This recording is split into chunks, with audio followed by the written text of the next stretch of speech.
Hi friends, hi, good morning to all. How are you? I hope everybody will be fine. Chemical kinetics we have already started. एक video हम लोगों ने बना लिया था. I hope आप सभी ने देखा होगा, आपको समझ में भी आ गया होगा. आज हम लोग केमिकल काइनेटिक्स का सेकेंड वीडियो हम लोग रेडी कर रहे हैं और इसमें जो हम लोग टॉपिक कवर करने वाले हैं it is factors affecting the rate of chemical reaction. यदि आप में से कोई ऐसा है जिन्होंने पहला वीडियो को नहीं देखा हुआ है, रेट ऑफ रिएक्शन नहीं पता है आपको, तो kindly refer first video first, उसके बाद आप ये सेकेंड वीडियो को देखें. ठीक है, तो आज हम लोग जो टॉपिक को कवर करने वाले हैं it is factors affecting the rate of chemical reaction. कुछ एक ऐसे क्वेश्चंस को भी हम लोग कवर करने की कोशिश करेंगे जो आपके IIT JEE या नीट के एग्जाम में आए हुए हैं, क्योंकि इस पार्ट से क्वेश्चन पूछे गए हैं. तो हम लोग उस पार्ट को भी हम लोग कवर करने की पूरी कोशिश करेंगे. Okay, so let's start. चलिए, तो हम लोग जो टॉपिक को कवर करने वाले हैं it is factors affecting the rate of chemical reaction.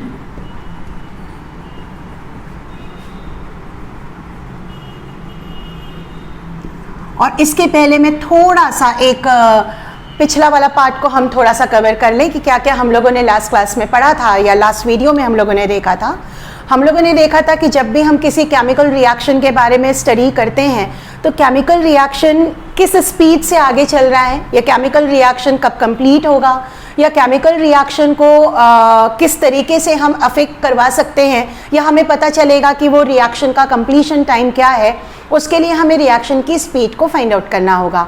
जैसे हम फिजिक्स में स्पीड या वेलोसिटी को जजमेंट करते हैं, एग्जैक्टली सेम हम केमिस्ट्री में भी केमिकल रिएक्शन के बिहाफ में भी हम रेट ऑफ या स्पीड ऑफ केमिकल रिएक्शन को स्टडी करते हैं. और रेट ऑफ केमिकल रिएक्शन का हम लोगों ने फॉर्मूला भी पढ़ा था. It was change in concentration of reactant with time या change in concentration of product with time. Okay, क्यों लिया था? क्योंकि जब आप कोई केमिकल रिएक्शन करेंगे तो ऑब्वियस सी बात है, यहाँ कोई बॉडी तो है नहीं जो मूव कर रही है. यहाँ पर आपके पास एक कंटेनर है जिसमें आपने रिएक्टेंट्स को फिल किया हुआ है. तो ऑब्वियस सी बात है कि जो भी वहाँ पर चेंजेस होगा वो रिएक्टेंट के कंसंट्रेशन में ही होगा. तो जैसे जैसे टाइम आगे बढ़ते जाएगा रिएक्टेंट का कंसंट्रेशन डाउन होता जाएगा और प्रोडक्ट का कंसंट्रेशन अप होता जाएगा. तो हमने रेट ऑफ केमिकल रिएक्शन को कैसे डिफाइन किया था? It was change in concentration of reactant with respect to time या change in concentration of product with respect to time. क्योंकि जितने टाइम में जितना रिएक्टेंट कंज्यूम होगा उतने टाइम में उतना ही प्रोडक्ट आकर अपीयर होगा. ओके, यहाँ तक का पोर्शन हम लोगों ने लास्ट वीडियो में कवर किया था. इवन इस पर बेस मैंने आपको न्यूमेरिकल्स भी बताए थे जो लगातार JEE में आया जा रहा है, इवन नीट के एग्जाम में पूछा जा रहा है. जैसे रिसेंटली यदि मैं बात करूँ तो 2020 के ही फरवरी और मार्च अटेम्प्ट में उस पर बेस क्वेश्चन पूछा गया है. ओके, चलिए लेट्स स्टार्ट. कि अब हम लोग यहाँ पर जजमेंट करने वाले हैं कि ऐसे कौन कौन से फैक्टर्स हैं जो किसी भी केमिकल रिएक्शन की स्पीड को अफेक्ट करते हैं. जब भी मैं टर्म बोलूं रेट, आप बिल्कुल दिमाग में क्लिक कर लेंगे कि रेट का मतलब है we are talking about the speed और वेलोसिटी ऑफ केमिकल रिएक्शन. आपको मैंने ये भी बता दिया था कि हम केमिस्ट्री में स्पीड और वेलोसिटी को बाइफर्केटेड नहीं पढ़ते हैं, हम उसे एक ही तरीके से पढ़ते हैं. स्केलर वेक्टर का हमें यहाँ पर ध्यान नहीं रखना होता है. ठीक है, तो रेट ऑफ केमिकल रिएक्शन को कौन कौन से फैक्टर्स अफेक्ट करेंगे, तो मेरे ख्याल से आपके दिमाग में सबसे पहला फर्स्ट वन आना चाहिए. ऑब्वियस सी बात है, जब आप यहाँ पर कोई रिएक्शन को करवा रहे हैं तो एक कंटेनर के अंदर रिएक्टेंट्स हैं. अब आपके दिमाग में आएगा कि यदि मैंने सपोज रिएक्टेंट को बढ़ा दिया तो अब रिएक्शन की स्पीड क्या होगी. एक चीज आप हमेशा याद रखेंगे, इन फैक्टर्स को चालू करने से पहले वाला पार्ट में ले रही हूँ. सपोज यदि मैंने एक केमिकल रिएक्शन लिया है A + B जो आगे चलकर मुझे प्रोडक्ट को देगा. ठीक है, अब सपोज आपने A को एक अलग कंटेनर में रख दिया, B को एक अलग कंटेनर में रख दिया. लाइक ये आपने एक कंटेनर लिया जिसमें A के मॉलिक्यूल्स हैं और ये कंटेनर लिया जहां पर B के मॉलिक्यूल्स हैं और दोनों के बीच में कोई कांटेक्ट नहीं है. क्या इन दोनों के बीच में कोई केमिकल रिएक्शन होगा? यदि आपने इन दोनों को अलग अलग कंटेनर में रखा हुआ है, दोनों के बीच में कोई कांटेक्ट नहीं है, तो क्या इन दोनों के बीच में केमिकल रिएक्शन होगा? नहीं होगा. केमिकल रिएक्शन होने के लिए जो सबसे इंपॉर्टेंट कैरेक्टरिस्टिक है या क्राइटेरिया है जो आप इस पूरे फैक्टर में याद रखेंगे वो है collision. That is collision between molecules. जब तक मॉलिक्यूल्स आपस में टकराएंगे नहीं तब तक वो केमिकली रिएक्ट नहीं करेंगे और प्रोडक्ट फॉर्म नहीं करेंगे. तो रिएक्टेंट मॉलिक्यूल्स का आपस में कोलाइड होना it is must required. That is one of the most important part. जितना ज़्यादा कोलिजन होगा उतना ज़्यादा वो आपस में रिएक्ट करेंगे और उतना ही ज़्यादा क्वांटिटी में वो प्रोडक्ट को बनाएंगे। इस कंसेप्ट को यदि आप याद रखेंगे तो फैक्टर्स अफेक्टिंग आपके लिए बहुत इजी गोइंग हो जाएगा। तो हमें एक ही चीज़ को याद रखना है कि जब भी हम किसी केमिकल रिएक्शन की स्पीड के बारे में बात करेंगे तो what we have to check कि उनका कोलिजन कितना हो रहा है। जितना कोलिजन होगा उतना ही ज़्यादा उनका वहाँ पर प्रोडक्ट की क्वांटिटी बढ़ेगी। ओके, चलिए अब जब मैं factors affecting the rate of chemical reaction के बारे में बात करती हूं तो ऑब्वियस सी बात है आपके दिमाग में सबसे पहला फैक्टर आएगा, that is concentration of reactant. Concentration of reactant. Okay, इसे पूरा एक्सप्लेन करने से पहले मैं खुद ही आपके सामने एग्जाम्पल रख रही हूं ताकि आप खुद जजमेंट कर लें। मैंने यहां पर 3 कंटेनर लिया है, ठीक है। एक कंटेनर में जो रिएक्टेंट है उसका केवल 2 ही मॉलिक्यूल है। एक कंटेनर में मैं बात करूं तो रिएक्टेंट का 4 मॉलिक्यूल्स मैंने ले लिया, और एक तीसरा कंटेनर लिया जहां पर मैंने रिएक्टेंट के बहुत सारे मॉलिक्यूल्स ले लिए हैं। क्लियर? सपोज मैं यहाँ पर R1 स्पीड हम यहाँ जज करेंगे, यहाँ R2 स्पीड जज करेंगे, यहाँ पर R3 स्पीड जज करेंगे। Okay, can you tell me कि इन तीनों में से कहाँ पर प्रोडक्ट फॉर्मेशन की स्पीड सबसे ज़्यादा होगी? यू रिमेंबर, मैंने अभी आपको बताया कि जब भी हम रेट ऑफ केमिकल रिएक्शन की स्टडी करेंगे हमें क्या देखना है कि उनके बीच में कोलिजन कितना हो रहा है। जितना ज़्यादा कोलिजन होगा उतना ही ज़्यादा रिएक्शन की स्पीड होगी और उतना ही ज़्यादा प्रोडक्ट बनेगा। इन तीनों में सबसे ज़्यादा कोलिजन कहाँ पर होगा? सोचें। दैट्स राइट, सबसे ज़्यादा कोलिजन जो होगा वो यहाँ पर होगा। वाई? क्योंकि सपोज मैं एक पर्टिकुलर मॉलिक्यूल के बारे में बात करती हूँ, वो यहाँ जाएगा तो इससे टकरा लेगा, यहाँ जाएगा तो इससे टकराएगा, यहाँ जाएगा तो इससे टकराएगा, यहाँ जाएगा तो इससे टकराएगा। मतलब नंबर ऑफ कोलिजन यहाँ पर बहुत सारे होंगे। वो बोलते हैं ना अपन, जितने बर्तन उतने ज़्यादा खड़कते हैं, जितने ज़्यादा बर्तन रखोगे उतनी ज़्यादा आवाज़ें होंगी। एग्जैक्टली सेम, जितने ज़्यादा आप मॉलिक्यूल्स लेंगे वो उतना आपस में टकराएगा, और जितना आपस में टकराएगा उतना ही ज़्यादा वो प्रोडक्ट को फॉर्म करेगा। यहाँ पर हम बात करें तो नो डाउट कोलिजन तो बिल्कुल हो रहा है, लेकिन इसके कंपैरेटिवली यहाँ पर क्या हो रहा है? कम, क्योंकि आपने कम मॉलिक्यूल को ले लिया है। और मैं यहाँ पर बात करूँ तो आप खुद देखें, ये मॉलिक्यूल यदि इधर मूव करके जाएगा तो क्या उसे कोई दूसरा मॉलिक्यूल मिल रहा है कोलाइड होने के लिए? नहीं, मतलब वो वेस्टेज ऑफ टाइम हो गया। बिल्कुल सेम ये यहाँ पर जाएगा तो क्या उसे मॉलिक्यूल मिल रहा है टकराने के लिए? नहीं, मतलब यहाँ पर भी वेस्टेज ऑफ टाइम हो गया। ये आपस में कोलाइड कब होंगे? जब वो इस तरीके से इंटरैक्ट करेंगे। तो सबसे कम नंबर ऑफ कोलिजन कहाँ पर हो रहा है? इस जगह पर। इसका मतलब सबसे कम स्पीड कहाँ पर होगी? यहाँ पर। तो यदि हम एकदम शॉर्ट में लिखना चाहें तो रेट ऑफ रिएक्शन कंसंट्रेशन से कैसे अफेक्टेड हो रहा है, तो हम यहाँ पर लिख सकते हैं that is rate of reaction, it is directly proportional to concentration of reactant. Okay, ये क्लियर हो गया। जितना ज्यादा आप कंसंट्रेशन बढ़ाएंगे उतना ज्यादा कोलिजन बढ़ेगा, और कोलिजन बढ़ेगा तो रिएक्शन की स्पीड भी बढ़ेगी। अब यदि सवाल उठता है कि ऐसा क्यों हो रहा है, तो आप यहीं पर लिख सकते हैं why, because it is directly proportional to number of collisions between molecules. जितना ज़्यादा आप कोलिजन को बढ़ाएंगे उतना ही ज़्यादा इनके बीच का रिएक्शन का स्पीड होगा, या मैं बोलूँ प्रोडक्ट फॉर्मेशन की स्पीड होगी।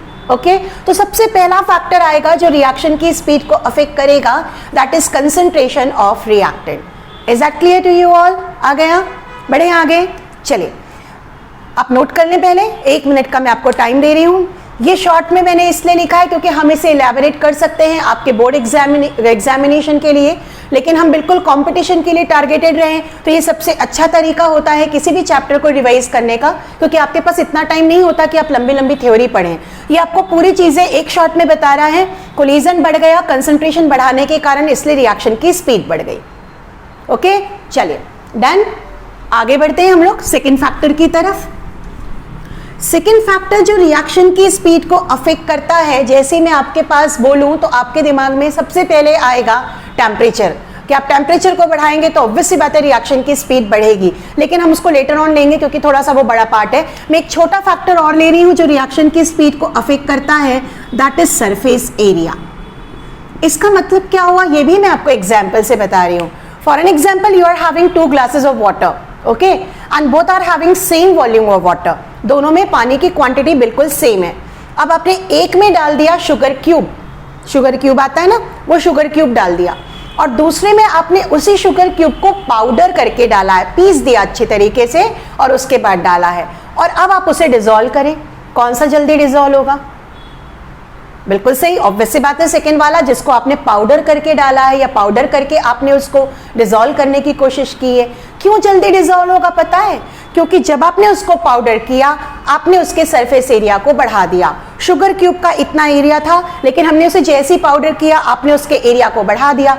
चूंकि आपने उसके सरफेस एरिया को बढ़ा दिया इसलिए अब उसकी सॉल्युबिलिटी जल्दी हो गई as compare to sugar cube. Okay, और एग्जाम्पल लेते हैं। मेरे पास सपोज एक लकड़ी का बड़ा टुकड़ा है और हम उसे जलाने की कोशिश कर रहे हैं, और दूसरा मैंने उसी लकड़ी के बारीक बारीक बुरादे बना दिए, छील दिया, छिलने की मशीन आती है ना, और उसी लकड़ी के टुकड़े को और उसे जला दिया। कौन जल्दी जलेगा? सीधी सी बात है, बुरादा। क्यों? आपने उसके सरफेस एरिया को बढ़ा दिया तो वो ज्यादा एयर के कांटेक्ट में आ रहा है, ज्यादा सरफेस एरिया बढ़ाने से कंबशन फास्ट हो गया। इसका मतलब सरफेस एरिया रिएक्शन की स्पीड को कैसे अफेक्ट करेगा? आप जितना ज्यादा सरफेस एरिया को बढ़ाएंगे उतना ही ज्यादा रिएक्शन की स्पीड हो जाएगी। ये क्लियर है? आप जब 12th क्लास में एक इनऑर्गेनिक का चैप्टर आता है मेटलर्जी, उस मेटलर्जी में जब हम लोग ओर का एनालिसिस करते हैं, इवन 10th क्लास में भी आपने थोड़ा बहुत शॉर्ट में पढ़ा हुआ है, जब हम उसमें ओर का एनालिसिस करते हैं तो सबसे पहले जो फर्स्ट स्टेप होता है ना, वो होता है क्रशिंग ऑफ ओर। मतलब जो ओर हमने निकाला है उसको सबसे पहले क्रश करना पड़ता है, उसको बारीक पाउडर के फॉर्म में लाना पड़ता है। वाई? क्योंकि हमारा एक ही मोटो होता है, हम उसके सरफेस एरिया को बढ़ाना चाहते हैं। क्लियर? तो जो सेकेंड फैक्टर होगा वो रिएक्शन की स्पीड को कैसे अफेक्ट करेगा, तो हम लिख सकते हैं rate of reaction is directly proportional to surface area of reactant. जितना ज्यादा सरफेस एरिया होगा उतना ही ज्यादा रिएक्शन की स्पीड होगी। यहां तक का भी portion I think so it's clear. Okay, चलिए आगे बढ़ें। अब हम बात करते हैं थर्ड फैक्टर की, that is very very important, that is temperature. Temperature reaction की स्पीड को कैसे अफेक्ट करेगा, और सबसे इंपॉर्टेंट पार्ट, टेम्परेचर पे लगातार जेईई और नीट पे क्वेश्चन आ रहा है। लगातार मैंने स्टार बनाया, किसी भी पोर्शन पे यदि मैं स्टार बना रही हूं इसका मतलब आप उसे समझ लेंगे that is very very important for your competitive examination. Okay, तो temperature itself is very important for your JEE और नीट। अब आप देख लें कि टेम्परेचर किस तरीके से रिएक्शन की स्पीड को अफेक्ट करेगा। सोचकर बता सकते हैं कि टेम्परेचर कैसे रिएक्शन की स्पीड को अफेक्ट करना चाहिए? यूं आंसर देंगे आप, ऑब्वियस सी बात है, बढ़ेगा। मैंने यदि एक ग्लास पानी लिया, उसमें मैंने 1 चम्मच शक्कर डाली और मैंने उसे डिसॉल्व करने की कोशिश की, कुछ मिनट टाइम लगेगा शक्कर को डिसॉल्व होने में, लेकिन मैंने यदि उतने ही क्वांटिटी के शक्कर को मैंने गर्म पानी में डिसॉल्व किया, वो तुरंत डिसॉल्व हो जाएगी। मतलब आपने जब टेम्परेचर को बढ़ाया तो रिएक्शन की स्पीड बढ़ गई। यहां तक तो बिल्कुल क्लियर है। मतलब हम लिख सकते हैं कि rate of reaction is directly proportional to temperature. लेकिन can you tell me the reason why? Temperature बढ़ाने पर रिएक्शन की स्पीड क्यों बढ़ गई? जब भी हम कंपटीशन के बारे में बात करते हैं इस क्वेश्चन मार्क का आंसर आना बहुत जरूरी है। Why the rate of reaction has been increase और इंक्रीजिंग द टेम्परेचर? सोच सकते हैं? थोड़ा सा इसके लिए जाना पड़ेगा अपने क्या बोलते हैं बैकलॉग पे। बैकलॉग मतलब 11th क्लास में चले जाइए, गैसियस स्टेट में आपने एक कंसेप्ट पढ़ा है कि kinetic energy of the molecules is directly proportional to Kelvin temperature. याद है? सेम कंसेप्ट यहां लगता है। देखिए क्या होगा, आपने जब टेम्परेचर को बढ़ाया मॉलिक्यूल्स की काइनेटिक एनर्जी बढ़ गई। आपको अच्छे तरीके से मालूम है कि काइनेटिक एनर्जी मोशन से कनेक्टेड होता है, मूवमेंट से कनेक्टेड होता है। तो जब मॉलिक्यूल्स की काइनेटिक एनर्जी बढ़ गई वो फास्ट मूव करेगा, इधर उधर भागेगा। अब खुद सोचो, यदि इधर उधर भागेगा तो कोलिजन ज्यादा होगा कि नहीं होगा? बेस्ट एग्जाम्पल है, यदि हम कहीं मॉल में जा रहे हैं, मॉल में बैठे हैं या मॉल में हैं, वहां पर अभी बिल्कुल सिस्टमेटिकली भीड़ है, बिल्कुल क्राउड जो है वो सिस्टमेटिकली सब अपनी अपनी जगह पर है, जहां जहां पर उनको शॉप वगैरह में जहां रहना है। अचानक से न्यूज आ गई कि वहां पर तो बॉम्ब लगाया हुआ है। अब क्या होगा? भगदड़ मचेगी। भगदड़ मचेगी तो लोग एक दूसरे के साथ टकराएंगे जो पहले नहीं टकरा रहे थे। आया? इसका मतलब क्या हो गया, जहां आपने काइनेटिक एनर्जी को बढ़ाया तो मॉलिक्यूल्स की स्पीड बढ़ गई, भगदड़ मच गई। भगदड़ मच गई मतलब उनका आपस में जो टकराने वाला जो पार्ट था वो और बढ़ गया। और जब कोलिजन आगे बढ़ेगा तो हमें मालूम है रिएक्शन की स्पीड तो बढ़ेगी ही बढ़ेगी, क्योंकि रिएक्शन की स्पीड पूरी तरीके से कोलिजन पर डिपेंड करती है। ओके, तो रेट ऑफ रिएक्शन टेम्परेचर के डायरेक्टली प्रोपोर्शनल क्यों हो रहा है? बिकॉज टेम्परेचर, जैसे हमने टेम्परेचर को बढ़ाया तो टेम्परेचर को बढ़ाने के बाद काइनेटिक एनर्जी क्या हो गई? बढ़ गई। ये बढ़ गई। देखिए दोनों मैंने अपवर्ड डायरेक्शन पे बढ़ाया। जैसे काइनेटिक एनर्जी की हम बात करें तो काइनेटिक एनर्जी मतलब it is directly proportional to speed of molecules. Okay, जैसे स्पीड ऑफ मॉलिक्यूल्स यदि बढ़ा, इसका मतलब है इनके बीच में जो नंबर ऑफ कोलिजन्स हैं बिटवीन देम वो बढ़ गया। ये वाला पोर्शन भी क्लियर। और जैसे कोलिजन बढ़ गया, इसका मतलब रिएक्शन की स्पीड भी बढ़ गई। तो आपके पास ये पूरा रीजन आपके पास आ गया है कि टेम्परेचर बढ़ाने पर रिएक्शन की स्पीड क्यों बढ़ गई। आपने टेम्परेचर बढ़ाया, काइनेटिक एनर्जी बढ़ी, काइनेटिक एनर्जी बढ़ी तो मॉलिक्यूल्स की स्पीड बढ़ गई, मॉलिक्यूल्स की स्पीड बढ़ गई तो नो डाउट उनके बीच में कोलिजन बढ़ गया, और कोलिजन बढ़ गया तो रिएक्शन की स्पीड भी बढ़ गई। इसीलिए रेट ऑफ रिएक्शन जो है वो टेम्परेचर पर डिपेंडेंट होता है। ओके, हाँ, कुछ एक ऐसे भी रिएक्शन है जिनको टेम्परेचर बढ़ाने पर रिएक्शन की स्पीड कम हो जाती है, लेकिन वो मोस्टली स्पॉन्टेनियस प्रोसेस नहीं है, वो एंडोथर्मिक रिएक्शन होते हैं और मोस्टली वो स्पॉन्टेनियस प्रोसेस नहीं है। आ गया। अदरवाइज हम स्पॉन्टेनियस प्रोसेस के बारे में बात करें तो रेट ऑफ रिएक्शन जो है वो डायरेक्टली टेम्परेचर के प्रोपोर्शनल होता है। यहां तक पोर्शन क्लियर? ओके, नोट कर लें, फिर हम आगे बढ़े इसी पार्ट पर। डन? ओके, अब यहीं पर एक टर्म आता है जिसमें सबसे ज्यादा जेईई और नीट में क्वेश्चन पूछा गया है, that is called as temperature coefficient. And you can't believe कि इस पर जेईई एडवांस तक में क्वेश्चन पूछा गया है, और it is highly highly highly simple. 5 second में आप इसका आंसर दे सकते हैं, लेकिन ये क्वेश्चन जेईई एडवांस का भी है, मेंस का भी है और नीट का भी है। समझ लें पहले टेम्परेचर कोएफिशिएंट क्या होता है। टेम्परेचर कोएफिशिएंट में ये बताया गया कि आप किसी भी केमिकल रिएक्शन के टेम्परेचर को यदि 10 डिग्री सेंटीग्रेड बढ़ाते हैं तो रिएक्शन की स्पीड डबल टू ट्रिपल्ड हो जाती है, ये बताया गया। मतलब यदि मैं डिस्क्रिप्शन लिखूं तो ये है, for every 10 degree centigrade rise in temperature rate of reaction becomes doubled to tripled. Okay, important point है ये। हर 10 डिग्री सेंटीग्रेड टेम्परेचर को बढ़ाने पर रिएक्शन की स्पीड डबल से ट्रिपल हो सकती है। ठीक, ये एक थ्योरी बताई गई इस काइनेटिक एनर्जी के बेसिस पे एक्सपेरिमेंट करने के अकॉर्डिंगली। साथ में ये भी बताया गया कि यदि हम ये एक कांस्टेंट लेते हैं, कांस्टेंट्स का रेशियो लेते हैं, तो ये डबल टू ट्रिपल आता है। अब यहाँ पर आप बोलेंगे मैम ये कौन सी नई चीज आ गई, हमको तो ये समझ में ही नहीं आया। इसके बारे में डिस्क्रिप्शन हम लोग हालांकि आगे पढ़ने वाले हैं, लेकिन मैं एकदम शॉर्ट में बता दूं, अभी आपको ये क्लियर नहीं होगा बहुत अच्छी तरीके से, क्योंकि इसके बाद का ही अगला टॉपिक यही है। ये स्मॉल के बनाया मैंने, कर्सिव के। ओके, क्योंकि हम यदि ऐसा के बनाते हैं और ऐसा के बनाते हैं तो दोनों कई बार एक ही जैसा बन जाता है। ये इक्विलिब्रियम कांस्टेंट को बताता है, और ये एक नया पार्ट है जिसे हम लोग बोलते हैं रेट कांस्टेंट। रेट कांस्टेंट कहलाता है। आप चाहे तो इसी को बोल सकते हैं वेलोसिटी कांस्टेंट। क्लियर है? ठीक, ये टेम्परेचर को बता रहा है। याद रखेंगे जब भी स्मॉल टी यूज करते हैं तो वो डिग्री सेंटीग्रेड के टेम्परेचर को बताता है, और कैपिटल टी यूज करते हैं तो केल्विन के टेम्परेचर को बताता है। ठीक है, तो ये मुझे टेम्परेचर कौन से टेम्परेचर पर बता रहा है, ये मुझे बता रहा है T+10 डिग्री सेंटीग्रेड टेम्परेचर पे। नीचे वाला पोर्शन में मिटा रही हूँ, आई होप आपने लिख लिया होगा।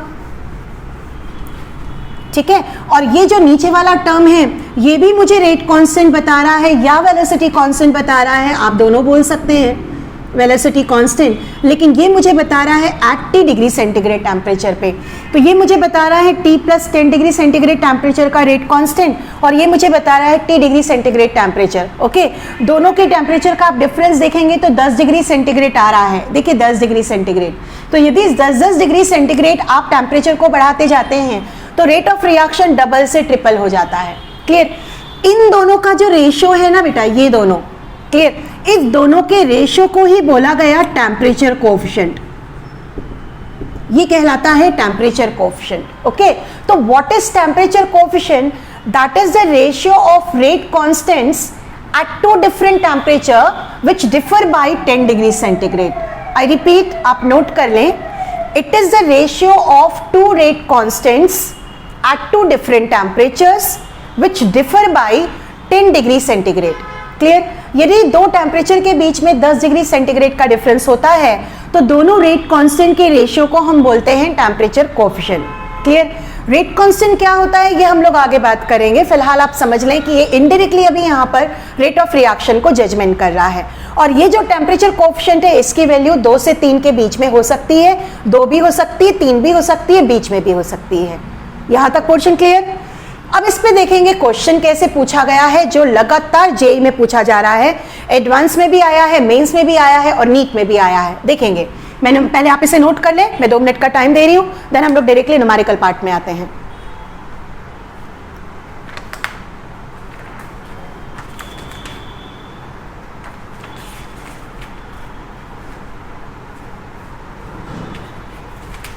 डन, चलिए आगे बढ़ें। देखेंगे बहुत सिंपल न्यूमेरिकल है, आप यदि देखेंगे ना तो आपको लगेगा ये क्वेश्चन कोई जेईई एडवांस के लायक क्वेश्चन है, लेकिन पूछा जाता है। वाई? क्योंकि ये इसके बारे में इसका ज़्यादा डिस्क्रिप्शन कहीं मिलता नहीं है कि न्यूमेरिकल को कैसे बनाना है। देखिए, आपको दे रहा है कि सपोज कोई केमिकल रिएक्शन है जिसका इनिशियल टेम्परेचर हम 10 डिग्री सेंटीग्रेड ले रहे हैं, दैट इज इनिशियल टेम्परेचर। अब इस टेम्परेचर को बढ़ाकर कर दिया गया है, it has been increase from 10 degree centigrade to 50 degree centigrade, और आपको पूछ रहा है कि जो रेट ऑफ रिएक्शन है इसका क्या होगा, मतलब ये ओरिजिनल रेट ऑफ रिएक्शन से कितने टाइम्स बढ़ जाएगा। क्वेश्चन को मैं रिपीट कर रही हूँ। Initial temperature of the chemical reaction is 10 degree centigrade, it has been increased to 50 degree centigrade. Okay, now what will be the new rate of reaction as compared to the original rate of reaction? Clear? अब बहुत ध्यान से देखेंगे कि बनाना कैसे है। It's a very simple numerical. आपको ये देखना है कि 10 डिग्री सेंटीग्रेड से लेकर 50 डिग्री सेंटीग्रेड पे 10-10 डिग्री के कितने लॉट आ रहे हैं। मैंने आपको बताया था हर 10 डिग्री सेंटीग्रेड टेम्परेचर बढ़ाने पर रेट ऑफ रिएक्शन डबल से ट्रिपल हो जाएगा।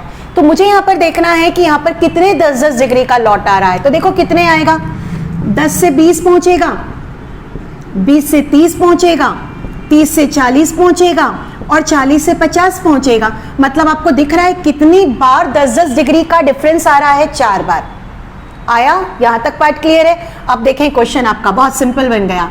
जो हमारे पास नया रेट ऑफ रिएक्शन होगा वो ओरिजिनल के कंपैरिजन में या तो 2 का पावर 4 टाइम्स हो जाएगा और या तो 3 का पावर 4 टाइम्स हो जाएगा। या तो क्यों बोला, क्योंकि मैंने आपको इस न्यूमेरिकल में टेम्परेचर कोएफिशिएंट की वैल्यू नहीं बताई। यदि मैं आपको टेम्परेचर कोएफिशिएंट की वैल्यू बता देती तो हम उसी का पावर बनाते। अब देखिए, आपको इसको ट्रिक बता रही हूँ क्या करना है। आपको इन दोनों के बीच में 10-10 डिग्री का लॉट को ढूंढना है। ये देखो 10-10 डिग्री का लॉट ढूंढ लिया हमने 4। तो what will be the your answer, ये जो 4 है ना ये पार बनेगा। क्लियर है? और ये जो बेस किसका रहेगा, ये टेम्परेचर कोएफिशिएंट की वैल्यू रहेगी जो आपको न्यूमेरिकल में या तो दी गई है, और यदि न्यूमेरिकल में नहीं दी गई है तो हम या तो इसको 2 का पावर 4 लिखेंगे या तो 3 का पावर 4 लिखेंगे। ऑप्शन कोई एक ही देगा, दोनों आंसर में नहीं देंगे यदि टेम्परेचर कोएफिशिएंट की वैल्यू आपके क्वेश्चन में नहीं है। लाइक आप 2 का पावर 4 करेंगे तो ये बन जाएगा आपके पास 16 टाइम्स, ओके, और 3 का पावर 4 करेंगे तो ये बन जाएगा आपके पास 81 टाइम्स। क्लियर? तो ऑप्शन में या तो 16 टाइम्स दिया गया रहेगा या तो 81 टाइम्स दिया गया रहेगा। आ गया? क्लियर हुआ? इसी क्वेश्चन में अब थोड़ा सा चेंज कर रही हूं। आपको वापस दिया टेम्परेचर को 10 डिग्री सेंटीग्रेड से बढ़ाकर 50 डिग्री सेंटीग्रेड कर दिया गया।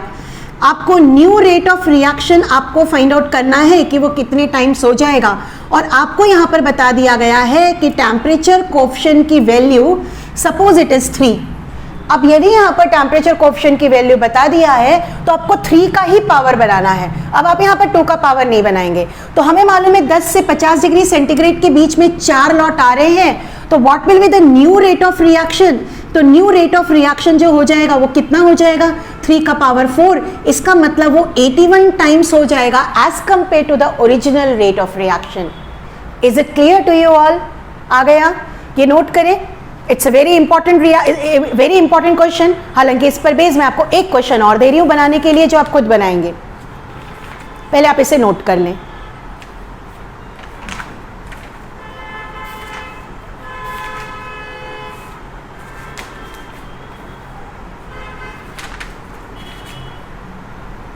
डन? बढ़े आगे? चलिए आगे देखेंगे। मैंने सपोज आपको एक क्वेश्चन दिया जो पूछा गया था जेईई में, मैं वही क्वेश्चन को लेकर चल रही हूं जो जेईई में आया हुआ है। और एक चीज याद रखेंगे, जो क्वेश्चन जेईई मेंस में आता है ना, ऑलमोस्ट उसी की जैसा क्वेश्चन नीट में आ रहा है। तो नीट वालों को तो मेरा सजेशन रहेगा कि थोड़ा सा जेईई के क्वेश्चन को जरूर देख लें आप।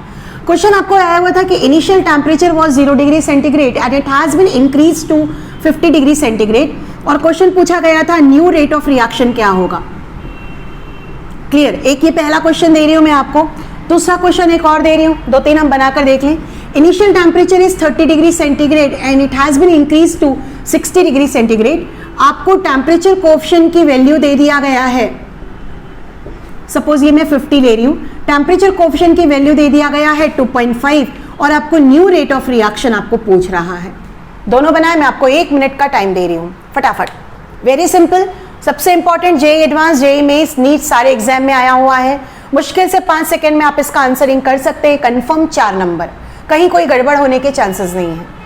मेरे ख्याल से बना भी लिया होगा आपने। 0 से 50 डिग्री सेंटीग्रेड मतलब आपके पास 5 लॉट आएंगे, तो what will be the your answer? आपके पास आंसर 2 हो सकता है, दोनों में से जो भी ऑप्शन में दिया गया होगा आप उसे टिक करके आएंगे। बिल्कुल एकदम कॉन्फिडेंट रहें, दोनों आंसर कभी नहीं देगा, क्योंकि क्वेश्चन में हमें टेम्परेचर कोएफिशिएंट नहीं बताया गया है। तो your answer will be either 2 का पावर 5 या 3 का पावर 5। क्लियर, 2 का पावर 5 का मतलब ये हो जाएगा आपके पास 32 टाइम्स, यही होगा। और यहां पर हम ले लें तो कितना हो जाएगा, ये 9 9 81 इंटू 3, मतलब ये हो जाएगा हमारे पास 243 टाइम्स। ये क्लियर? तो या तो ये आंसर में दिया गया रहेगा या तो ये दिया गया रहेगा। ओके, चलिए क्वेश्चन नंबर 2 की तरफ हम जाते हैं। 30 डिग्री सेंटीग्रेड से 50 डिग्री सेंटीग्रेड मतलब 10-10 डिग्री के कितने लॉट आ गए बेटा? 2। Very good. Now temperature coefficient आपको कितना दे दिया है, यहां पर तो बता दिया, इट इज 2.5। तो now what will be the new rate? It is 2.5 का स्क्वायर। जो भी यहाँ पर टेम्परेचर कोएफिशिएंट है उसी का इसे हम पावर लिखना है, और 25 का स्क्वायर होता है 625, मतलब यहाँ पर आंसर हो जाएगा 6.25। तो न्यू रेट ओरिजिनल से कितने टाइम्स बढ़ जाएगा? 6.25 टाइम्स। Okay, clear? मेरे ख्याल से आप सभी को समझ में आ गया होगा कि what is exactly temperature coefficient. ठीक, चलिए move on to the next factor. मेरे ख्याल से यहाँ तक का पार्ट आपको अच्छी तरीके से क्लियर है। एक बार मैं रिकॉल करवा दूं, सबसे पहला फैक्टर हम लोगों ने लिया था कंसंट्रेशन। आप जितना कंसंट्रेशन बढ़ाएंगे उतना ज़्यादा रेट ऑफ रिएक्शन होगा। यदि मैं बात करूं कि सपोज आपके पास किसी बात का डिस्कशन करना है और एक कोई फैमिली है जहाँ पर केवल 5 मेंबर रहते हैं और एक कोई फैमिली है जहाँ पर 30 मेंबर्स की वो फैमिली है, तो ऑब्वियस सी बात है डिस्कशन सबसे ज़्यादा कहाँ पर होगा? 30 मेंबर्स की फैमिली में। जितने लोग उतना कोलिजन, उतना ज़्यादा बातचीत। ओके, तो कंसंट्रेशन जितना ज़्यादा उतना कोलिजन उतना रेट ऑफ रिएक्शन, ये पहला फैक्टर। दूसरा सरफेस एरिया लिया कि जितना पाउडर्ड फॉर्म में लाओगे उतना ज़्यादा स्पीड में केमिकल रिएक्शन होगा। थर्ड मैंने आपको टेम्परेचर अब भी बताया कि टेम्परेचर बढ़ाएंगे तो काइनेटिक एनर्जी बढ़ेगी, काइनेटिक एनर्जी बढ़ी तो रिएक्शन की मॉलिक्यूल्स की स्पीड बढ़ी, मॉलिक्यूल्स की स्पीड बढ़ी तो क्या हुआ? कोलिजन बढ़ा, कोलिजन बढ़ा तो क्या हो गया? रेट ऑफ रिएक्शन बढ़ा। ओके, चलिए फोर्थ फैक्टर में हम लोग आते हैं, that is pressure. Important part ये है कि प्रेशर वाला जो फैक्टर है ये केवल तभी काम करता है जब वहां पर गैसियस फेज रिएक्शन हो, तो that is for gaseous only. यदि आप लिक्विड फेज में कोई केमिकल रिएक्शन को करवा रहे हैं या सॉलिड फेज में करवा रहे हैं तो वहां पर प्रेशर का बहुत ज़्यादा रोल नहीं होता। तो प्रेशर का रोल कब होगा? जब हम गैसियस फेज का रिएक्शन करवा रहे हैं। लाइक यदि मैंने कोई रिएक्शन करवाया कि that is H2 gas plus Cl2 gas बराबर 2HCl गैस, मुझे दिख रहा है ये गैसियस फेज में केमिकल रिएक्शन है। अब यहाँ पर प्रेशर का बहुत ज़्यादा रोल होगा। कैन यू टेल मी, आपने प्रेशर को बढ़ाया, अब रिएक्शन की स्पीड का क्या होना चाहिए? एक आपने कंटेनर लिया है, कंटेनर में आपने दोनों रिएक्टेंट्स को पोर कर दिया, डाल दिया, मतलब रिएक्टेंट के मॉलिक्यूल्स उस कंटेनर के अंदर है। Now you are going to increase the pressure, now what will happen? True, बिल्कुल सही। आपने जैसे ही प्रेशर को बढ़ाया मॉलिक्यूल्स की मजबूरी हो गई एक दूसरे के पास आने की। क्लियर? जहां वो एक दूसरे के पास आए वो टकराना स्टार्ट कर दिए। टकरा पहले भी रहे थे लेकिन अब टकराने की स्पीड और ज्यादा हो गई। जहां कोलिजन बढ़ा रिएक्शन की स्पीड क्या हो गई? बढ़ गई। फिर रिपीट कर रही हूं, एक कंटेनर लिया, आपको देख लें, ये मैंने एक कंटेनर लिया है, इस कंटेनर में बहुत सारे मॉलिक्यूल्स हैं, ऐसा ये है। क्लियर? और इस कंटेनर पर अब हम प्रेशर लगा रहे हैं क्या होगा अब ये मॉलिक्यूल्स भी इसके बहुत करीब करीब आ जाएगा। जब मॉलिक्यूल्स पास पास आएंगे तो उनके बीच का कोलिजन क्या हो जाएगा, बढ़ जाएगा, और कोलिजन बढ़ा तो रिएक्शन की स्पीड क्या होगी, बढ़ेगी। मतलब हम क्या बोल सकते हैं कि rate of reaction is directly proportional to pressure, और प्रेशर होने के कारण रेट ऑफ रिएक्शन क्यों बढ़ रहा है, क्यों, क्योंकि जैसे ही आप प्रेशर को इंक्रीज करते हैं, ठीक है, हम बोल सकते हैं कि इंटरमॉलिक्यूलर स्पेसेस बिटवीन मॉलिक्यूल्स, ये क्या हो जाएगा, डाउन, डिक्रीज, क्योंकि मॉलिक्यूल्स पास पास आ जाएंगे। और जैसे ही ये होगा तो इसके अकॉर्डिंगली कोलिजन बिटवीन मॉलिक्यूल्स, ये क्या होगा, बढ़ेगा। और जहां कोलिजन बढ़ गया इसका मतलब आर भी क्या हो जाएगा, बढ़ जाएगा। तो हमें ये पूरा कंसेप्ट क्लियर हो गया कि प्रेशर को बढ़ाएंगे तो मॉलिक्यूल्स के बीच का गैप कम हो गया, कोलिजन बढ़ गया, कोलिजन बढ़ा तो रेट ऑफ रिएक्शन भी क्या होगा, बढ़ेगा। तो this is the fourth factor which affects directly on the rate of chemical reaction but only for gaseous phase.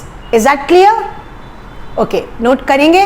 Now fifth factor is very very important, graphical question उसमें आता है। तो अब हम लोग आगे बढ़ते हैं फिफ्थ फैक्टर पर।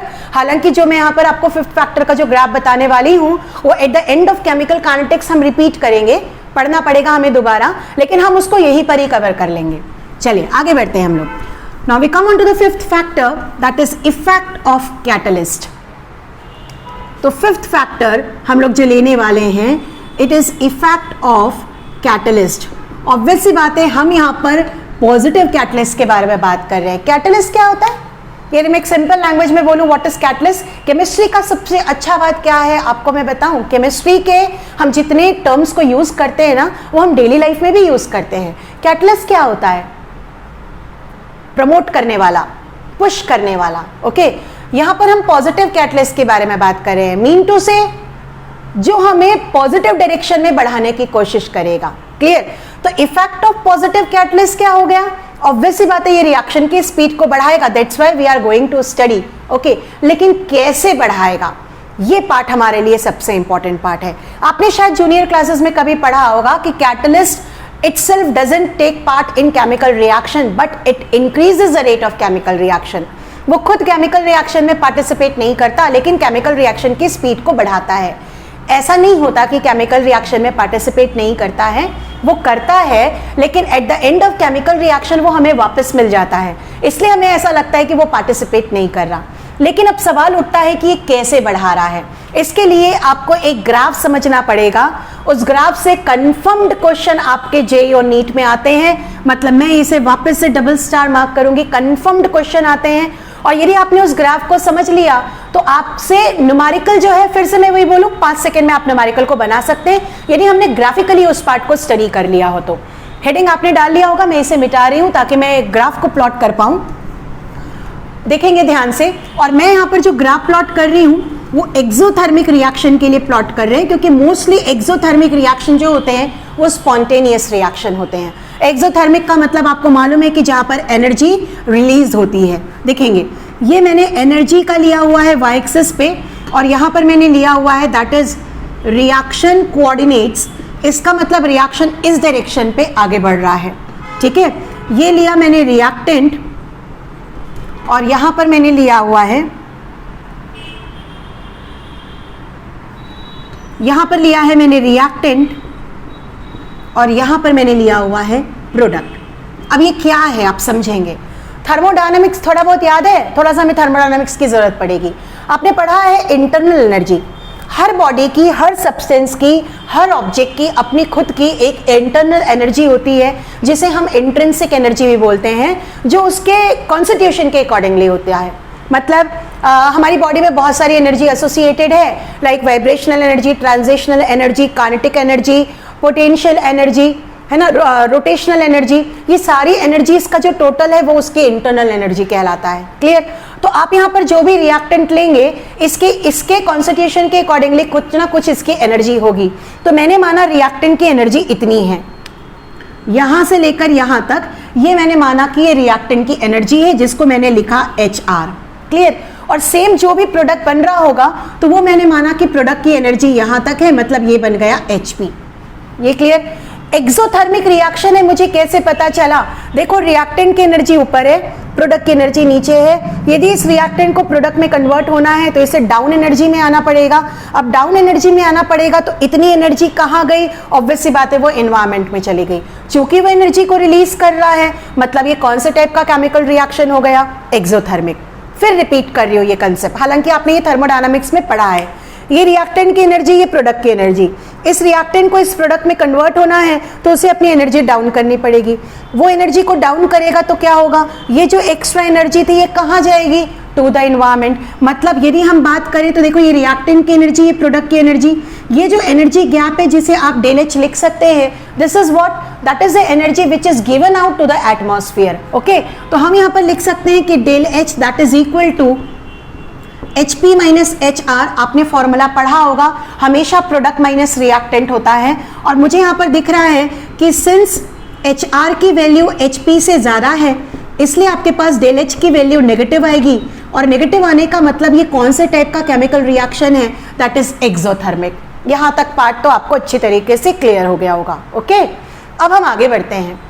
आपने किसी कंटेनर में रिएक्टेंट को डाला और वो पूरा का पूरा प्रोडक्ट में कन्वर्ट हो जाए, ऐसा नहीं होता है। इनको बहुत सारा काम करना पड़ता है। लाइक यू ऑल गाइज, आप लोग यदि जेईई और नीट की तैयारी कर रहे हैं, आपको मालूम है करीब 15 लाख बच्चे नीट का एग्जाम देते हैं, करीब 8 से 10 लाख बच्चे जेईई का एग्जाम देते हैं। क्या सारे बच्चे IITian बन जाते हैं, डॉक्टर बन जाते हैं, NITian बन जाते हैं? नो, आपको एक टफेस्ट एग्जामिनेशन के थ्रू पास ऑन करना पड़ता है, जिसमें से जेईई वालों के लिए मेंस एंड एडवांस दोनों हैं और नीट वालों के लिए नीट का एग्जाम है। उसमें से जो बच्चों का सिलेक्शन होता है केवल वही जाकर आगे चलकर IITian, NITian या डॉक्टर बनते हैं। ओके, सेम दौड़ इसको भी करनी पड़ती है, ऐसा नहीं है। आपने यदि 2 मोल रिएक्टेंट लिया तो 2 मोल का मतलब 2 × एवोगैड्रो के नंबर के बराबर का मॉलिक्यूल्स है। वो सारा का सारा आपस में रिएक्ट करके प्रोडक्ट नहीं बनाता है, केवल कुछ बना पाता है। अब वो कुछ कैसा होता है? ऑब्वियस सी बात है जो यूनिक हो। आप में से सभी यूनिक हैं और जिनका सिलेक्शन हो जाएगा वो बिल्कुल अलग कैटेगरी को बिलोंग करेंगे। ओके, कैसे? क्योंकि आपने बहुत ज्यादा वर्कआउट किया। वर्कआउट क्या मिनटों से आपने प्रैक्टिस की, तो बिल्कुल सेम रिएक्टेंट के भी हाथ में होता है। देखो कैसे, ये रिएक्टेंट इमीडिएटली प्रोडक्ट में कन्वर्ट नहीं होता। ये रिएक्टेंट कब कन्वर्ट हो पाता है? जब इसकी एनर्जी यहां तक पहुंच जाए। मतलब इस रिएक्टेंट को इतना वर्कआउट करना पड़ता है कि वो अपनी एनर्जी को यहां तक पहुंचा पाए।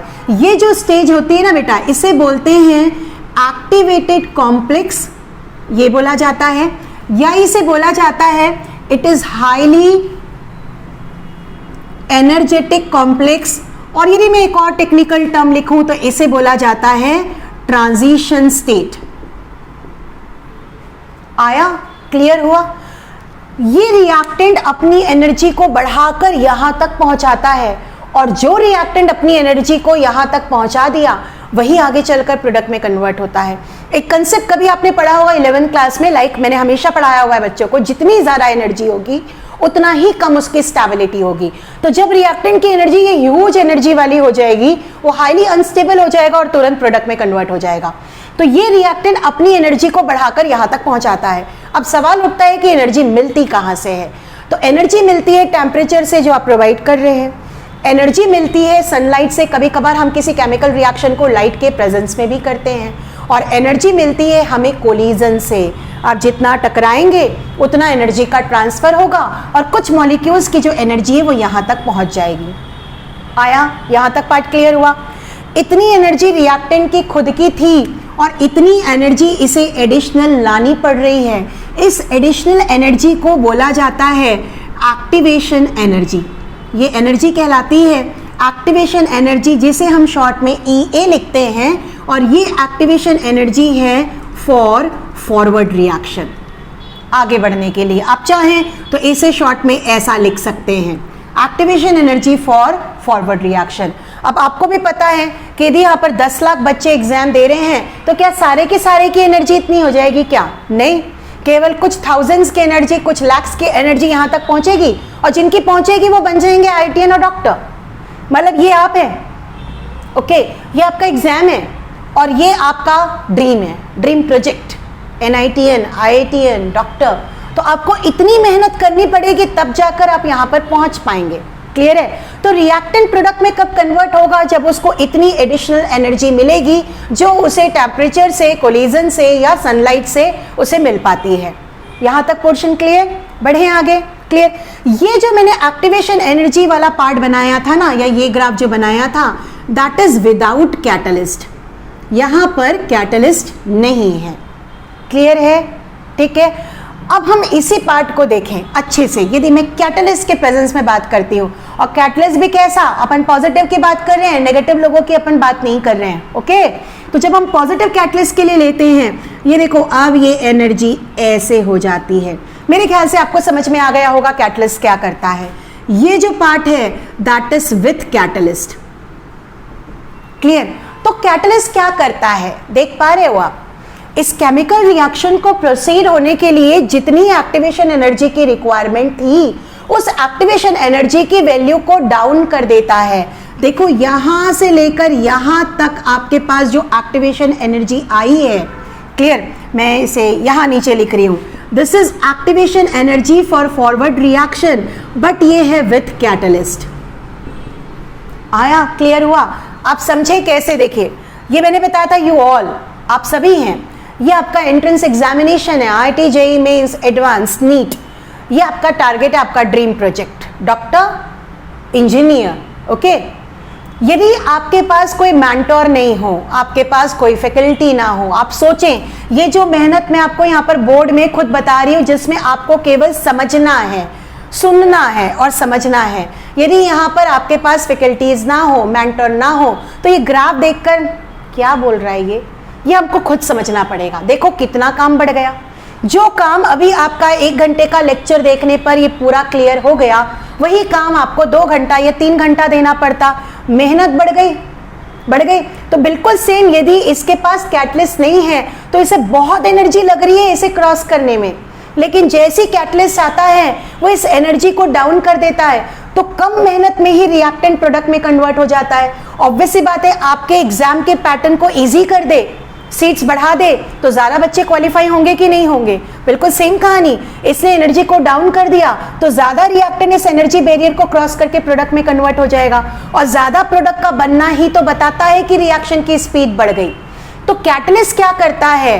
कैटलिस्ट केवल एक्टिवेशन एनर्जी रिक्वायर्ड की वैल्यू को डाउन कर देता है, बस, और कुछ नहीं करता। चूंकि वो रिक्वायर्ड एक्टिवेशन एनर्जी की वैल्यू को डाउन कर दे रहा है, इसलिए और ज्यादा रिएक्टेंट्स इस एनर्जी बैरियर को क्रॉस कर जाते हैं, प्रोडक्ट में कन्वर्ट हो जाते हैं। चूंकि प्रोडक्ट की वैल्यू ज्यादा बढ़ रही है, इसका मतलब रेट ऑफ रिएक्शन क्या हो गया? बढ़ गया। आया? यहां तक पार्ट क्लियर है? बढ़े आगे। थोड़ा सा मैं ग्राफ को बैकवर्ड डायरेक्शन में बात करूं, थोड़ा सा देखेंगे ध्यान से। डॉटेड बना रही हूं मैं, क्योंकि नहीं तो हौच-पौच हो जाएगा, आपको क्लियर नहीं होगा। यहां से यहां तक देखेंगे। मैं अभी पहले विदाउट कैटलिस्ट की बात कर रही हूं। ओके, विदाउट कैटलिस्ट यदि मैं बात करूं तो मैं यहां से लेकर, या आप पहले इसे नोट कर लें, फिर मैं ये लेबल्ड को हटा दूंगी, उसके बाद मैं आपको दूसरा पार्ट और बताऊंगी। मैं 1 मिनट का टाइम दे रही हूं, आप कम से कम यहाँ की लेबलिंग को आप पूरा नोट कर लें, और जो आगे की लेबलिंग में बताने वाली हूं आप उसे डिफरेंट कलर के पेन से यूज करें आप, ताकि आपको क्लियर हो जाए। पहले आप यहाँ की लेबलिंग हटा दें। ये विदाउट कैटलिस्ट है, ये विद कैटलिस्ट है। ये एक्टिवेटेड कॉम्प्लेक्स या हाईली एनर्जेटिक कॉम्प्लेक्स कहलाता है, या ट्रांजिशन स्टेट भी बोलते हैं इसे। जब तक रिएक्टेंट की एनर्जी यहां तक ना हो जाए तब तक वो प्रोडक्ट में कन्वर्ट नहीं हो सकता। कैटलिस्ट क्या किया? इस रिक्वायर्ड एक्टिवेशन एनर्जी की वैल्यू को डाउन कर दिया। मेरे ख्याल से आपने लेबलिंग कर ली होगी, मैं आगे प्रोसीड कर रही हूं, इसे मिटा रही हूं मैं पूरा। देखेंगे अब अगला पार्ट।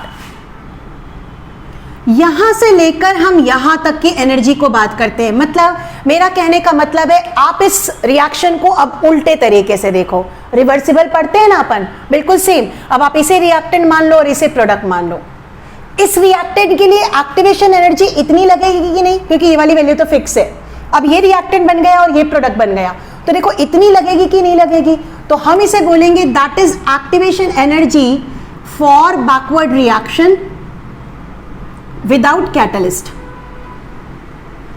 ओके, और यहां से यहां तक की एनर्जी को हम क्या बोलेंगे? ये वाला part, this is activation energy for backward reaction that is with catalyst. आ गया? क्लियर हुआ? ये वाला जो एक्टिवेशन एनर्जी था ये आपका फॉरवर्ड रिएक्शन के लिए एक्टिवेशन एनर्जी था विदाउट कैटलिस्ट। ये वाला जो था ये एक्टिवेशन एनर्जी था बैकवर्ड रिएक्शन के लिए विदाउट कैटलिस्ट। इन दोनों की एनर्जी का गैप देखो अभी भी डेल एच कहला रहा है? Got it? क्लियर? आपको दिख रहा है कि ये एक्सोथर्मिक रिएक्शन है। एक्सोथर्मिक क्यों है? क्योंकि रिएक्टेंट को एनर्जी को रिलीज करना पड़ रहा है जब तब वो प्रोडक्ट के टर्म पर आ रहा है। ये पार्ट आपको बहुत अच्छी तरीके से समझ में आना जरूरी है यदि हम ग्राफिकली स्टडी कर रहे हैं तो, कि रिएक्टेंट की एनर्जी प्रोडक्ट से ज्यादा होगी तो वहां पर डेल एच हमेशा नेगेटिव होगा। आ गया? यहां तक पार्ट भी क्लियर हो गया मेरे ख्याल से? ठीक, बिल्कुल सेम ये वाला पार्ट जो था एक्टिवेशन एनर्जी फॉरवर्ड के लिए था विद कैटलिस्ट, और ये वाला पार्ट हो गया activation energy for backward with catalyst. तो कैटलिस्ट का फंक्शन क्या है? वो एक्टिवेशन एनर्जी रिक्वायरमेंट को क्या कर देता है? डाउन। ओके, यहां तक पार्ट क्लियर?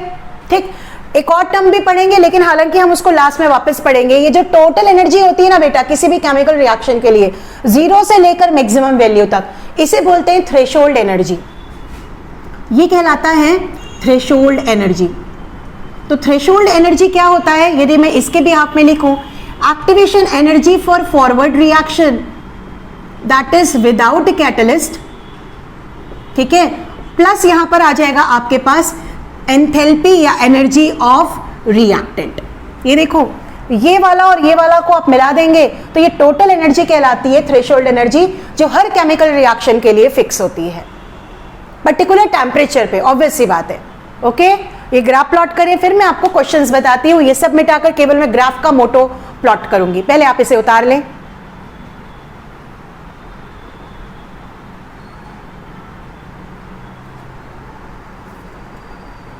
हो गया? चलिए आगे बढ़ें। क्वेश्चंस देखेंगे कैसे पूछते हैं आपको इस पर बेस, और यदि आपको ग्राफ अच्छी तरीके से क्लियर हो गया है तो न्यूमेरिकल को बनाना इट्स वेरी इजी, क्योंकि जनरली आपको डेल एच की वैल्यू पूछता है जो आपको क्लियर होना चाहिए कि एक्सोथर्मिक के लिए नेगेटिव है लेकिन एंडोथर्मिक के लिए पॉजिटिव है। हम थोड़ा सा थर्मोडायनेमिक का हेल्प ले लें तो डेल एच नेगेटिव होगा किसके लिए? एक्सोथर्मिक के लिए, क्योंकि एक्सोथर्मिक के लिए रिएक्टेंट की एनर्जी प्रोडक्ट की एनर्जी से ज्यादा होगी। ओके, ये थर्मोडायनेमिक्स का पार्ट है, you must be knowing. Del H की वैल्यू पॉजिटिव होगी कब होगी? जब हम एंडोथर्मिक रिएक्शन के लिए बात करें, और एंडोथर्मिक के लिए एंथैल्पी ऑफ रिएक्टेंट जो होगा वो प्रोडक्ट से कम होगा। ठीक, हम यदि इसका ग्राफ प्लॉट करेंगे तो इसका ग्राफ देखिए कैसा आएगा। रिएक्टेंट ऊपर होगा, प्रोडक्ट नीचे होगा। ये रिएक्टेंट है, ये प्रोडक्ट है, ये ऐसा, और ये वाली वैल्यू आपको बताएगा डेल एच। क्लियर? इसके लिए यदि हम ग्राफ प्लॉट करेंगे तो यहां पर अब आपके पास प्रोडक्ट ऊपर होगा और रिएक्टेंट नीचे होगा। ये ले लिया मैंने रिएक्टेंट और ये ले लिया मैंने प्रोडक्ट। ये देखिए ये ऐसा, और ग्राफ आपके पास ऐसा आएगा। ये वाली वैल्यू आपको बता देगा del H. Clear? Del H को कैलकुलेट करने का एक ही फॉर्मूला है, that is H P minus H R. यहीं से आपको क्लियर हो जाएगा कि what is negative and what is positive. Okay, अब न्यूमेरिकल देखिए आपको कैसा पूछता है। पहले ये आप प्लॉट कर लें, ये नोट कर लें, क्योंकि हमें मोस्टली क्वेश्चन वैसे तो एक्सो पर पूछता है लेकिन कई बार एंडो पर भी पूछेगा, तो हमें ग्राफ क्लियर होना चाहिए। हमें कैसे समझ में आएगा कि वो एक्सो है कि एंडो है? केवल इन दोनों की एनर्जी की वैल्यू से।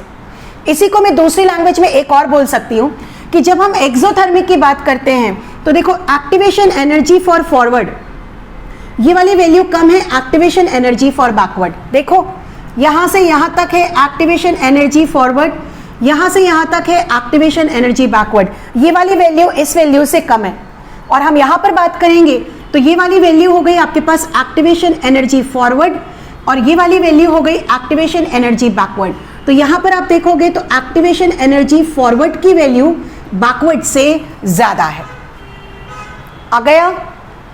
क्लियर? अच्छे से बिल्कुल ग्राफ से दिख रहा है ना। हाइट, सिर्फ हाइट देखना है अपने को, सिर्फ हाइट।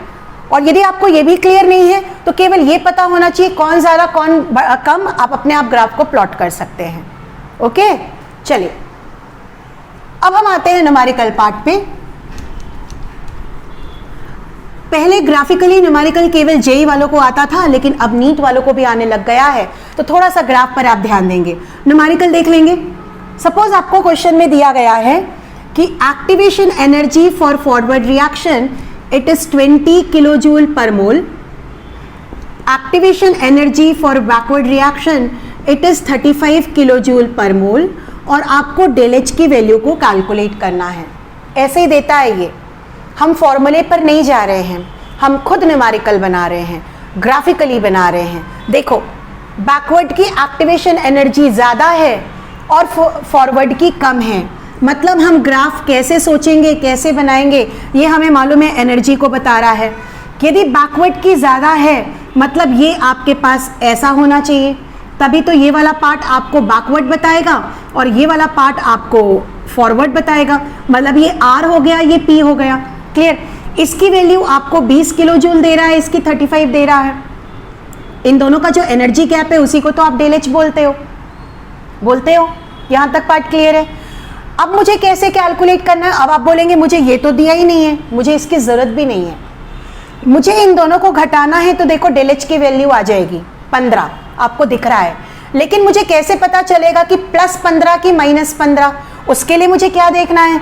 देखो रिएक्टेंट की एनर्जी अपने आप ज़्यादा दिख रही है आपको ग्राफिकली, इसका मतलब डेल एच कैसा होना चाहिए? नेगेटिव। तो what will be your answer? It will be -15 kilo joule per mole. आया? आपके पास 4 ऑप्शन कैसे रहेंगे मैं आपको बता दूं, -15, +15, +55 और -55, दोनों को जोड़कर, दोनों को घटाकर ऐसे 4 ऑप्शन बनाएगा। तो मुझे दिख रहा है कि रिएक्टेंट ऊपर जा रहा है, प्रोडक्ट नीचे जा रहा है, मतलब एक्सोथर्मिक हो गया।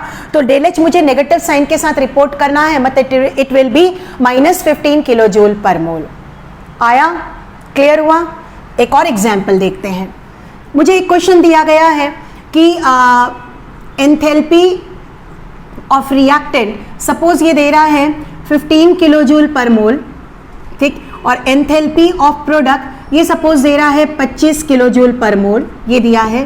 साथ में मुझे दे रहा है थ्रेशोल्ड एनर्जी, सपोज ये दे दिया मुझे 50 किलो जूल पर मोल।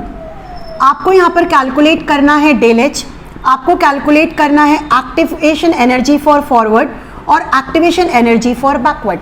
ये मैं एक साथ 2 न्यूमेरिकल 3 न्यूमेरिकल को क्लब करके मैं ले रही हूँ ताकि आपको एक ही न्यूमेरिकल से सब कुछ समझ में आ जाए। ठीक, शुड आई रेस? मिटा दो इसे। चलिए देखेंगे, फिर से समझें हम, ध्यान से देखो किसकी एनर्जी ज़्यादा है? प्रोडक्ट की, रिएक्टेंट? प्रोडक्ट। तुरंत बोलेंगे मैम प्रोडक्ट की, बिल्कुल आवाज़ आनी चाहिए, हालांकि अभी आवाज़ नहीं सुन पाऊंगी मैं। प्रोडक्ट की होगा। एनर्जी ज़्यादा मतलब हमें इसे कहाँ बैठाना है? ऊपर। रिएक्टेंट को कहाँ बैठाना है? नीचे। हो गया? अपनी मर्जी से एक ट्रांजिशन स्टेट बना लो, ऑब्वियस सी बात है ऊपर बनाओगे, और ये ग्राफ प्लॉट हो गया। ये वाला गैप कितना दे रहा है मैम? 25 किलो जूल पर मोल, बिल्कुल सही। ये कितना दे रहा है? 15 किलो जूल पर मोल। जहां मैं आपको बोलूं कि ये डेल एच कितना होगा, आप बोलेंगे कैसा क्वेश्चन है ये, तो 25 में से 15 तो घटाना है, तो 10 किलो जूल पर मोल ही तो आएगा। बिल्कुल सही। पॉजिटिव की नेगेटिव? इंपॉर्टेंट पार्ट तो ये है। अब मुझे दिख रहा है कि रिएक्टेंट नीचे, प्रोडक्ट ऊपर, इस बेचारे को यहां तक पहुंचना पड़ेगा। एनर्जी को क्या करेगा? एब्जॉर्ब। वैसे भी मुझे मालूम है प्रोडक्ट की एनर्जी यदि ज़्यादा है तो डेल एच कैसा आएगा? पॉजिटिव। मतलब मेरे पास पहला आंसर आ गया इसका कि डेल एच का आंसर हो गया पॉजिटिव। कितना लिखूं? 10 किलो जूल पर मोल। बिल्कुल सही बताया। अब आगे का क्वेश्चन, मुझे थ्रेशोल्ड एनर्जी बता दिया। What is threshold energy? यहाँ से लेकर यहाँ तक कंप्लीट कितना बोला? बोला 50 किलो जूल पर मोल। अब मुझे फॉरवर्ड और बैकवर्ड का एक्टिवेशन एनर्जी पूछ रहा। वेरी सिंपल, कितना होगा मैम? 50 में से 15 घटा दो, कितना बच गया? 35 किलो जूल पर मोल। यहाँ पॉजिटिव ही होता है, याद रखेंगे, रिक्वायर्ड एनर्जी है ये, हमेशा पॉजिटिव होता है। तो फॉरवर्ड कितना हो जाएगा? 35 kilo joule per mole. You remember, activation energy is always positive. Why? Because it is required energy, हमें चाहिए ये। क्लियर? अब मैंने पूछा बैकवर्ड की कितना, तो मैम 50 में से 25 घटा दो, तो कितना हो गया? 25 kilo joule per mole. Very simple numerical for JEE advance, JEE mains and NEET. I hope कि आपको ये क्लियर हो गया होगा। Is it clear to you all?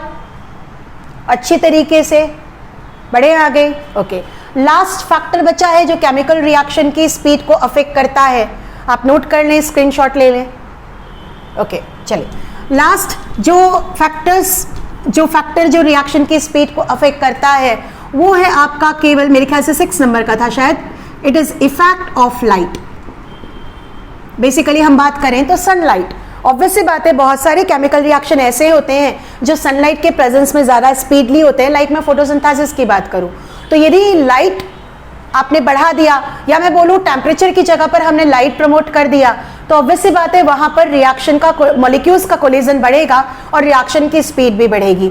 It's not so much important factor, just आपको पता होना चाहिए कि लाइट इंटेंसिटी के कारण रिएक्शन की स्पीड बढ़ जाएगी क्योंकि कोलिजन बढ़ जाएगा तो रिएक्शन की स्पीड भी बढ़ जाएगी। ओके तो हम लोगों ने यहाँ पर कितने सारे फैक्टर्स लिए जो केमिकल रिएक्शन की स्पीड को अफेक्ट करता है।